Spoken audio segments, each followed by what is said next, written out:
অন্তর্বর্তী সরকার গঠনের কিছুদিন পর থেকেই নির্বাচনের রোডম্যাপের দাবি করে আসছে বিএনপি। তবে সংস্কারই আগে শেষ করতে চায় সরকার। তাই অন্তর্বর্তীকালীন সরকারের ম্যান্ডেট নিয়ে প্রশ্ন তুলেছেন বিএনপি নেতারা।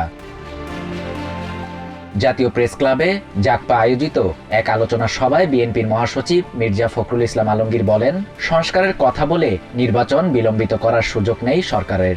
নির্বাচন বন্ধ হয়ে থাকতে পারে না।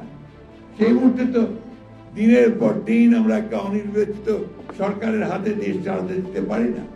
ভোটারের বয়স 17 বছর করতে প্রধান উপদেষ্টার পরামর্শেরও সমালোচনা করেন তিনি। মির্জা ফখরুল বলেন, সংস্কার নিয়ে বিএনপির কোনো আপত্তি নেই, তবে নির্বাচিত সরকার এলেই দেশে অস্থিরতা কমবে। ঢাকা রিপোর্টার্স ইউনিটিতে আলাদা অনুষ্ঠানে বিএনপির স্থায়ী কমিটির সদস্য ইকবাল হাসান মাহমুদ টুকুও দ্রুত নির্বাচনের দাবি জানান। রাজধানীর জাতীয় প্রেস ক্লাবের সামনে প্রতিবাদ সভায় বিএনপি চেয়ারপারসনের উপদেষ্টা জয়নুল আবদিন ফারুক বলেন, সরকারকে তাদের সহযোগীরাই ব্যর্থ করার চেষ্টা করছে। 3 দিন পার হওয়ার পরও সচিবালয়ে আগুনের ঘটনার কারণ উদ্ঘাটন না হওয়ায় সরকারের কাছে ব্যাখ্যা চান তিনি। এদিকে সচিবালয়ে আগুন গভীর ষড়যন্ত্রের অংশ বলে মন্তব্য করেছেন বিএনপির সিনিয়র যুগ্ম মহাসচিব রুহুল কবির রিজভী। সচিবালয়ে আগুন নেভাতে গিয়ে সচিবালয়ের সামনে ট্রাক চাপায় নিহত ফায়ার ফাইটার সোয়ানুর জামান নয়নের স্বজনদের সাথে দেখা করে একথা বলেন তিনি। বিগত আওয়ামী লীগ সরকারের গুরুত্বপূর্ণ নথি চাওয়ার পরই পরিকল্পিতভাবে সচিবালয়ে আগুন দেয়া হয়েছে বলে অভিযোগ তার। সেখানে শেখ হাসিনার মুখ্য সচিবের অর্থ পাচারের নথি ছিল